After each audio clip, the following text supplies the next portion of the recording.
Halo, Assalamualaikum warahmatullahi wabarakatuh. Kembali lagi di kelas matematika. Nah, hari ini pembahasan kita adalah operasi pada bilangan bulat. Nah, yang kemarin jangan dilupakan ya, materi yang kemarin tetap harus kita pegang untuk modal kita mempelajari materi selanjutnya. Oke, tidak lama-lama kita mulai pembelajaran hari ini. Nah, pendahuluan ya. Sebelum kita masuk ke materi yang lebih dalam, kita ingat lagi tentang bilangan.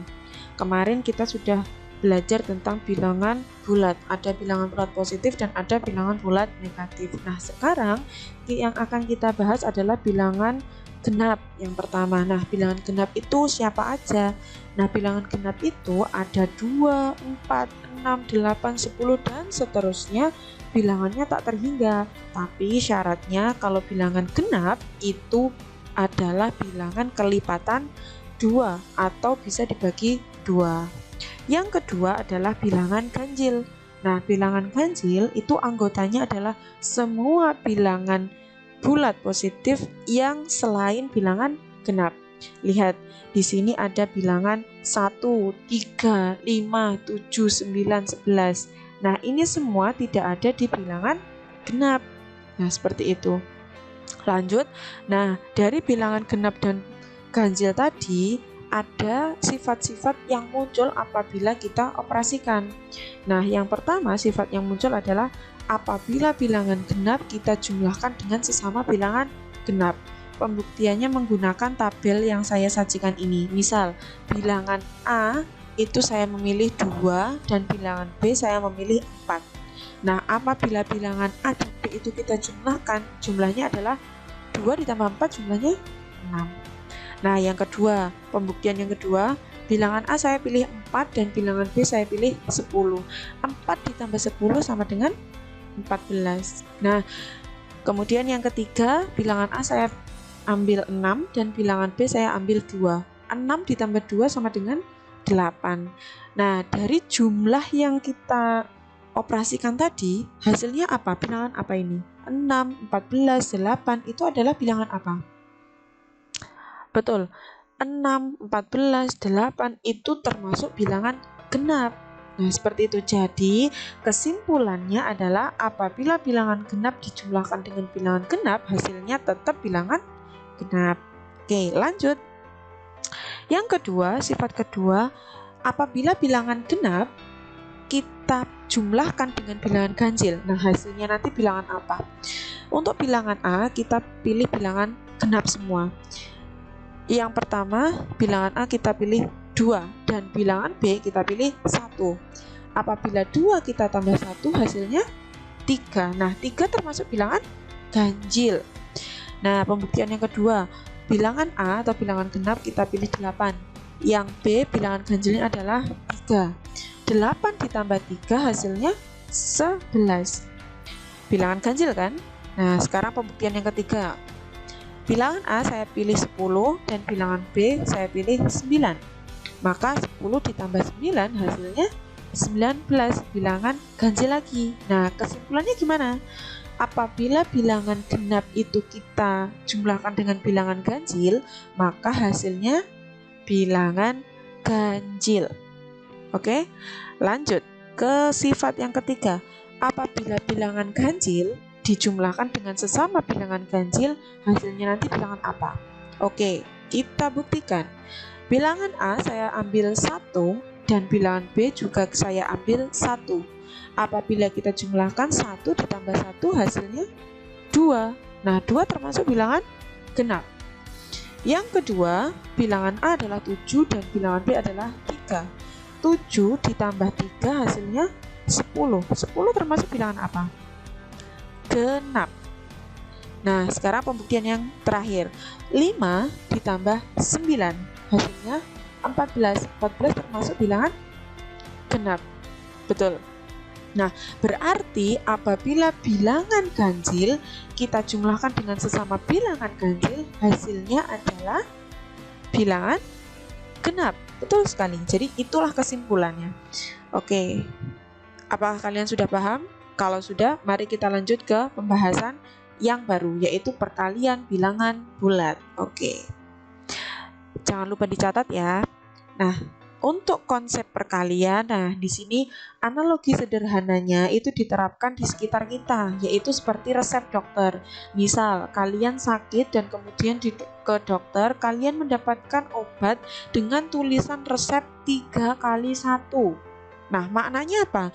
Kamu harus meminum obat itu 3 kali sehari. Nah, dalam 1 hari kamu harus minum obat 1 kali di pagi hari, 1 kali di siang hari, dan 1 kali di malam atau sore hari. Nah, jadi apabila kita tulis dalam bentuk matematis, jadi seperti ini, 3 dikali 1 maka sama dengan 1 ditambah 1 ditambah 1. Satunya sebanyak 3 kali. Nah, seperti itu. Contoh lain, 3 dikali 7, maka apabila kita jabarkan hasilnya yaitu 7 ditambah 7 ditambah 7 sebanyak 3 kali. Hasilnya berapa 3 dikali 7? 21. Oke, coba kita balik. 7 dikali 3, maka penjumlahan yang berulang itu adalah 3. Nah, yang belakang di sini 3 ditambah 3 ditambah 3 sampai 7 kali. Nah, hasilnya tetap sama meskipun kita bolak-balik. Itulah konsep awal perkalian. Nah, perkalian itu adalah penjumlahan yang berulang. Itu adalah definisinya. Oke, contoh lain dalam kehidupan sehari-hari. Sebuah gedung terdiri dari 5 lantai. Jika tinggi satu lantainya itu 6 meter, maka tentukan tinggi gedung tanpa atap. Oke, kita bahas ya. Pembahasannya adalah sebagai berikut. Dalam satu gedung itu ada 5 lantai. Nah, setiap lantai itu 6 meter tingginya. Nah, maka jumlah tinggi gedung itu berapa tanpa atap? Nah, berarti yang dapat kita operasikan yaitu apa? 6 ditambah 6 sebanyak 5 kali. Hasilnya adalah 30 meter. Oke, sampai sini apakah sudah ada yang paham atau belum? Jika ada pertanyaan, silahkan kalian ajukan pertanyaan di kolom komentar atau di grup kelas mapel masing-masing. Lanjut. Oke, yang kedua tentang perkalian bilangan bulat. Nah, di sini saya sajikan perkalian bilangan bulat sesama bilangan positif. Contohnya itu 2 kali 3 sama dengan 6. 8 dikali 3 sama dengan 24. 3 dikali 6 sama dengan 18. Nah, dari sini kita bisa belajar bahwa perkalian sesama bilangan positif hasilnya adalah positif. Lanjut. Nah, di sini ada perkalian bilangan bulat positif dengan bilangan bulat negatif. Contohnya 3 dikali min 3 hasilnya min 9. Yang kedua, min 4 dikali 2 sama dengan min 8. Yang ketiga, 9 dikali min 8 hasilnya min 72.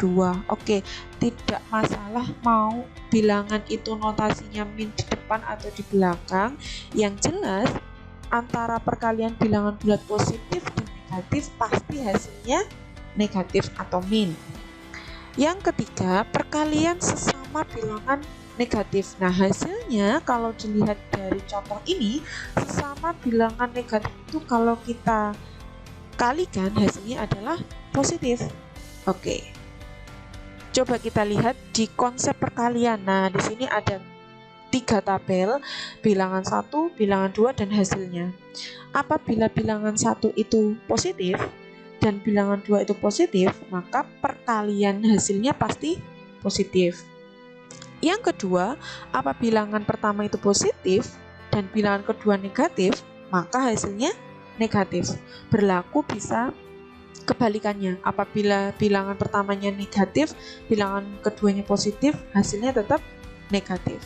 Yang ketiga, bilangan pertama negatif, bilangan kedua negatif, berarti hasilnya adalah positif. Oke, ini salah ketik ya, harusnya positif. Lanjut ke sifat operasi perkalian. Yang pertama, sifatnya sama dengan sifat operasi penjumlahan dan pengurangan kemarin. Nah, tapi bedanya di sini operasinya adalah perkalian. Nah, komutatif kemarin kita belajar ya bahwa apabila dibolak-balik hasilnya tetap sama.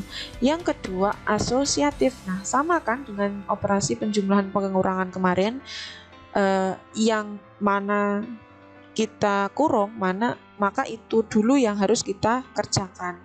Yang ketiga, yang ketiga ini adalah sifat yang membedakan antara sifat operasi perkalian dengan operasi penjumlahan pengurangan.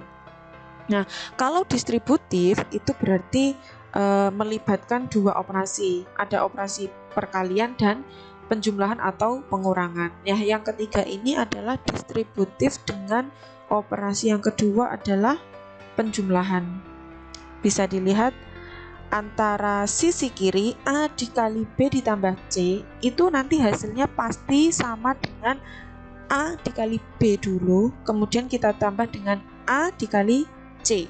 Nah, kalau bisa kita gambarkan A dikali B dulu, kemudian kita tambah dengan A dikali C. Oke, yang keempat adalah distributif. Namun yang distributif keempat ini kita menggunakan operasi pengurangan. Konsepnya sama dengan distributif menggunakan penjumlahan yang seperti contoh ketiga. Silahkan dipahami, silahkan dicatat apakah sudah paham atau belum. Jika belum, silahkan ditanyakan. Nah, sampailah kita ke tahap tugas. Nah, tugas kamu sekarang adalah yang pertama, silahkan menuliskan absensi pada kolom komentar berupa nama, kelas, dan nomor absen. Yang kedua, siapkan buku tugas dan catatan untuk menulis rangkuman materi. Nah, rangkumannya nanti tidak perlu difoto dan tidak perlu dikumpulkan. Tapi nanti ketika Bu Mei menanyakan di akhir pembelajaran nanti atau di akhir semester, kalian harus siap dengan rangkumannya. Yang ketiga, awali dengan berdoa, dengan memanjatkan puji syukur kehadirat Allah, kehadirat Tuhan Yang Maha Esa sebelum kalian mengerjakan tugas yang akan saya berikan. Oke? Nah, yang keempat, silakan mengakses link tugas yang sudah saya berikan di grup kelas mapel masing-masing. Oke? Selamat belajar, semoga bisa dipahami materi hari ini. Saya ucapkan semangat dan selalu sehat. Oke, semangat selalu ya. Terima kasih, semoga bermanfaat. Wassalamualaikum warahmatullahi wabarakatuh.